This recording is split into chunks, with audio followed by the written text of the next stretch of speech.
Welcome everyone once again. Now, today we will continue the nuclear detector series. In a previous lecture, we just recap about the semiconductors. What is the semiconductors? The types of semiconductors. What is the p-type semiconductor, what is the n-type semiconductors, and p-n junction. Such like of the brief history and overall recap about the semiconductors. Now today we will completely move with the semiconductor detectors. Yesterday I already told you the semiconductor, it is nothing but the one type of the solid state nuclear detectors. So these nuclear detectors, this nuclear was introduced firstly by the P.J. Van Harden. The name of that scientist is P.J. Van Harden, which is in decade of 1945. देखिए, एक बात यहाँ पे आप लोग समझिए कि जो भी कोई न्यूक्लियर डिटेक्टर फाउंड हुए वो 19 के बाद 1900 के बाद और नियरली 1950 तक जो भी हमने इसके पहले डिटेक्टर्स देखे हैं, काउंटर्स देखे हुए हैं, these are all introduced in between 1900 to 1945. तो जस्ट इसकी हिस्ट्री देखते हैं कि ये कैसा इन्वेंट हुआ, ये कैसा इंट्रोड्यूस हुआ. ये जो साइंटिस्ट है, the name of that scientist is P J. Van Harden, it is also called as the Harden also. ये जो साइंटिस्ट है, इन्होंने क्या किया सबसे पहले कि एक क्रिस्टल लिया जो कि सिल्वर क्लोराइड का है. They took a first of the crystal. The name of that crystal is a silver chloride. It is one kind of the silver chloride. It is one kind of the intrinsic semiconductors. Yesterday I told you types of these semiconductor, that is intrinsic semiconductors as well as the extrinsic semiconductors. So ये जो silver chloride है, this silver chloride intrinsic semiconductor was placed in between the two electrodes, and these electrodes which is applied by the voltage. And just recap of these points. A crystal of silver chloride, a crystal of silver chloride, that is intrinsic semiconductors, and these silver chloride which is kept in between the two electrodes, which is a voltage applied electrodes. जो भी electrodes है वो electrodes को क्या किया गया है, voltage apply किया गया है. And after that they see when the crystal was exposed to the radiation. ये जो क्रिस्टल है, ये क्रिस्टल के ऊपर जब रेडिएशन एक्सपोज किए गए, एक्सपोज करने के बाद क्या हुआ कि इसके अंदर जो भी कोई इलेक्ट्रॉन थे which is in the valence band, they get the energy, they absorb the energy and they moved towards the conduction band. Valence band में जो भी इलेक्ट्रॉन थे वो इलेक्ट्रॉन्स ने क्या किया, ये जो रेडिएशंस है, these radiations can be absorbed and these are getting energy. उनको एनर्जी मिली एंड एनर्जी मिलने के बाद they goes enter to the conduction band.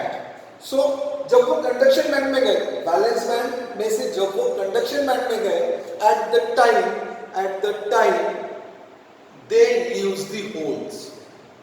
उन्होंने क्या किया, वैलेंस बैंड में क्या छोड़ दिए, holes, and we know very well these holes having the positive charge. उन्होंने क्या किया, वहां पे होल्स ने जो भी उसकी प्लेस उसने लीव करते time they just leave the holes at that places. So अब ये जो प्रोसेस हुई, this process is under the electric field होगी, under the electric field and these electrons move. अब जो इलेक्ट्रॉन्स है जिन्होंने एनर्जी एब्जॉर्ब कर ली, एब्जॉर्ब करने के बाद they are moved towards the conduction band. और ये जो भी इलेक्ट्रॉन्स है, these electrons are moved towards the positive electrodes. जो भी इलेक्ट्रॉन्स हैं, देखिए जो भी इलेक्ट्रॉन्स है, ये इलेक्ट्रॉन्स कहां है? That is positively charge electrode की ओर. और सिमिलरली जो ये पॉजिटिव चार्ज थे, ये जो पॉजिटिव चार्ज थे, ये पॉजिटिव चार्ज कहां गए? That is the negative charge electrode. ये कहां गए? जो भी नेगेटिव चार्ज इलेक्ट्रोड है उसकी और ये पॉजिटिव होल्स जो है वो होल्स कहां गए? नेगेटिव चार्ज इलेक्ट्रोड की ओर से. और ये जो इलेक्ट्रॉन्स है, ये इलेक्ट्रॉन्स कहां गए? That is the positive charged electrons. Why? Because electrons having the negative charge, that means obviously they are attracted towards the positive, and similarly these holes having the positive charge and our negative electrodes are attracted these holes and these are moved towards the negative electrodes. अब ये जो process हो रही थी due to in this process, ये process होते हुए क्या हो गया? एक पल्स जनरेट हो गई जो कि हमें काउंट करनी है. ये जो पल्स जनरेट हुई, this pulse of a current, किसकी पल्स जनरेट हुई है? ये पल्स जनरेट हो गई करंट की. Why? Because we see here electrons goes to the positive electrode, holes towards the negative electrode. That means the electric field was generated there, electric current was generated there. Due to that electric current, the electric current pulse was there.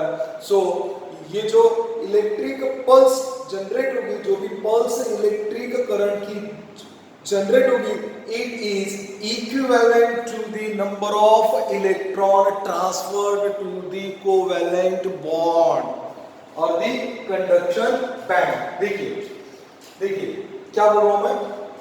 ये जो भी pulse generate हुई, ये pulse किस चीज की है? ये पल्स है करंट की. ये पल्स किस चीज की है? करंट की. और ये जो भी पल्स करंट की जनरेट हुई है, this pulse of current is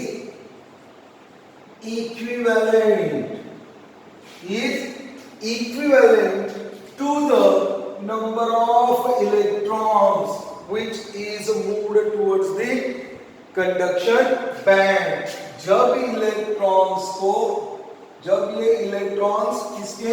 silver chloride crystal के जो भी इलेक्ट्रॉन्स थे, वो इलेक्ट्रॉन्स ने जब रेडिएशन एब्जॉर्ब किया, एब्जॉर्ब करने के बाद उनको एनर्जी मिली, and due to that energy they are moved towards the conduction band. अब ये जितने भी वो कंडक्शन बैंड्स की ओर गए, उसके बराबर क्या है हमारी ये पल्स है. इसके बराबर क्या है हमारी ये पल्स है.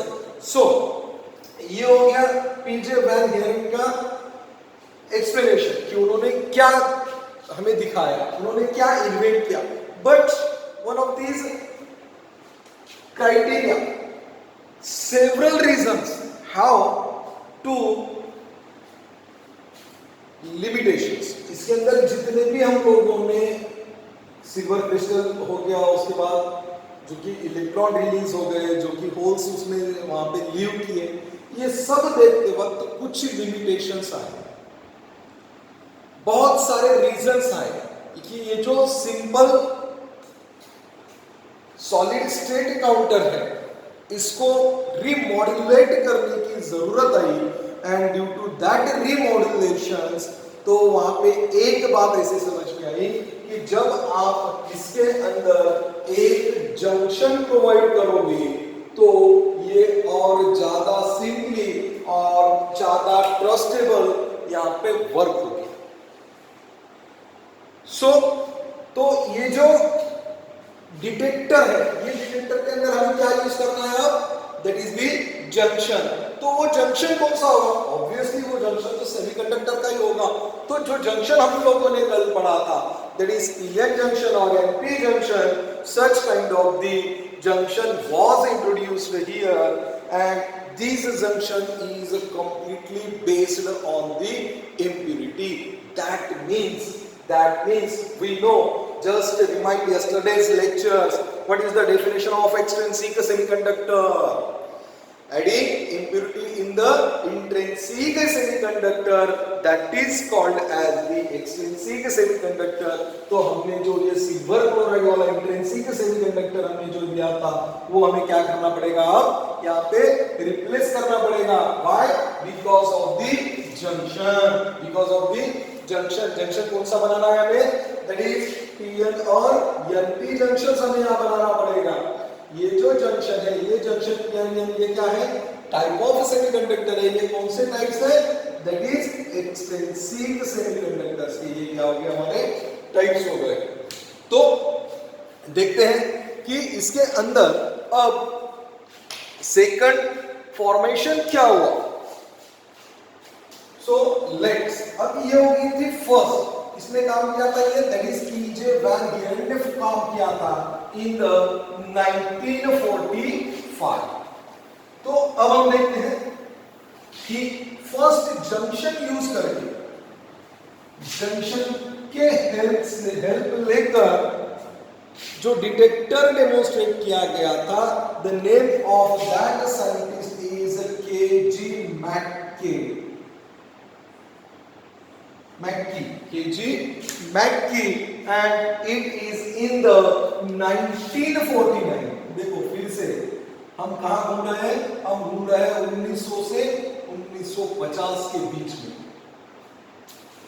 ये मैं बार बार इसलिए आपको याद दिला रहा हूँ क्योंकि हमारा जो डिकेड है, जब हम लोग इसका इंट्रोडक्शन देंगे या इसके रिलेटेड एग्जाम में लिखेंगे, तो हमें ये ध्यान रखना चाहिए कि हमारा जो भी इन्वेंशन हुआ है 1900 टू 1950 के बीच में ही हुआ है। कोई भी सेमीकंडक्टर उठा के देख लो, एक आधा उसमें अपवादात्मक हो सकता है, लेकिन मैक्सिमम तो तभी हुए हैं। केजी मैक्की ने क्या किया, the scientist which is firstly discovered और firstly used, that is junction type of detector in the semiconductor. और ये जो साइंटिस्ट है, ये हमारा साइंटिस्ट है, that is comes from US, that is United States। Okay, अब इन्होंने क्या किया कि सबसे पहले एक कॉलिमेटेड ट्यूब ली, ये sorry कॉलिमेटेड beam,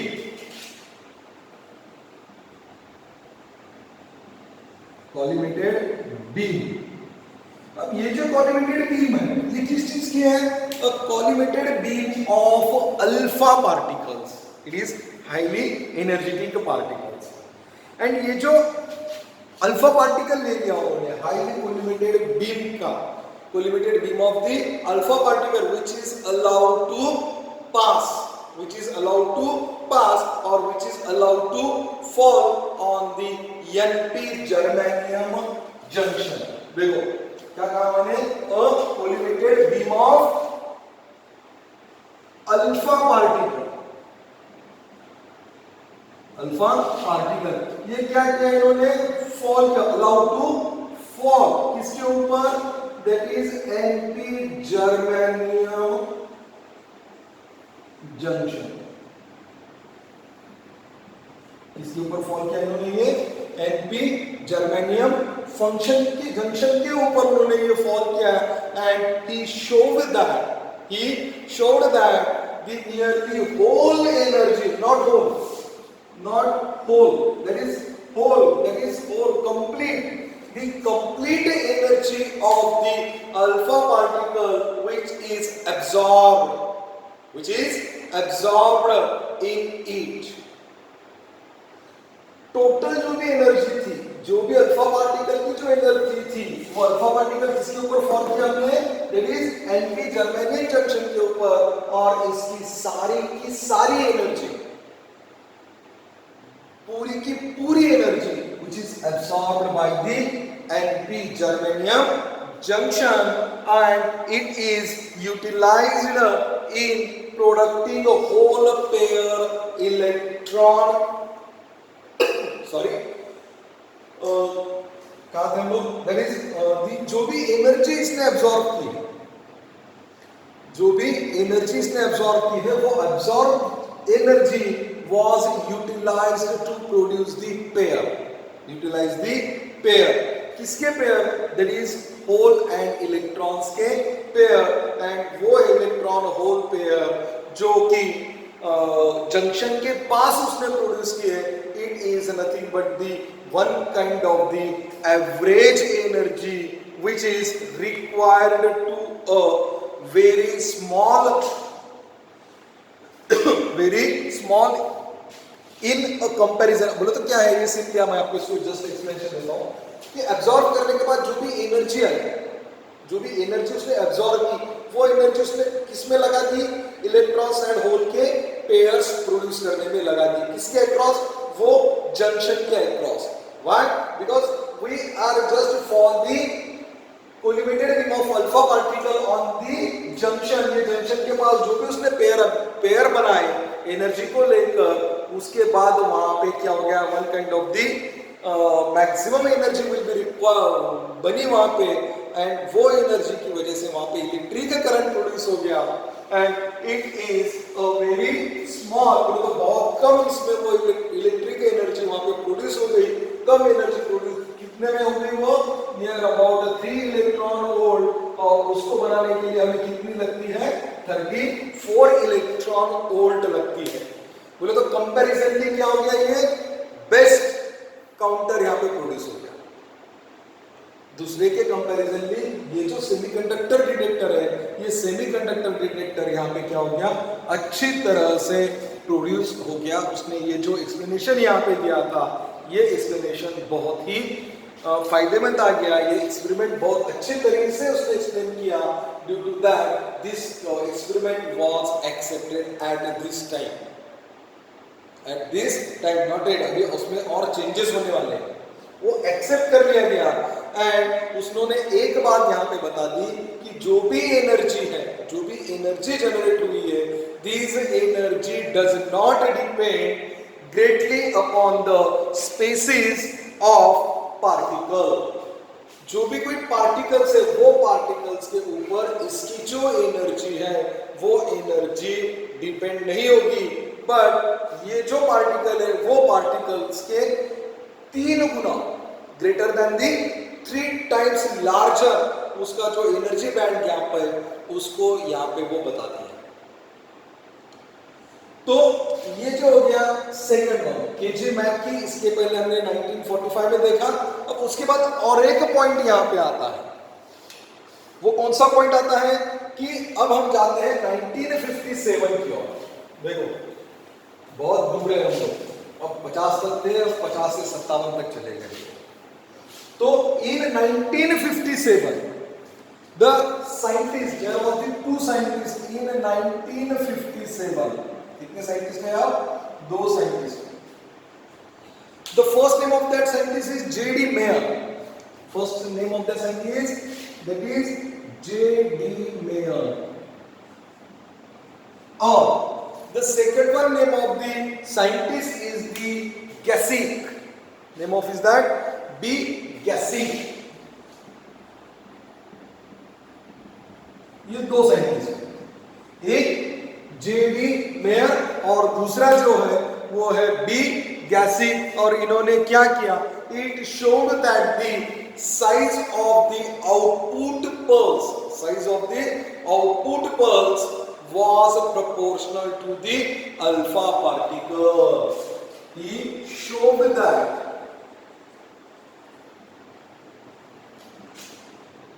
the height of the pulse, height of the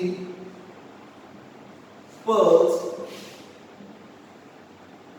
proportional to the alpha particles. इसके पहले क्या कहा था कि ये इतना मायने नहीं रखता है कि अल्फा पार्टिकल कितनी एनर्जी प्रोड्यूस कर रहा है, क्या कर रहा है, मगर इन्होंने क्या किया है, ये दोनों ने क्या बताया कि जो भी पल्स की साइज है, आउटपुट पल्स की, यहाँ पे हाइट लेने से अच्छा हम लोग यहाँ पे साइज भी कह सकते हैं।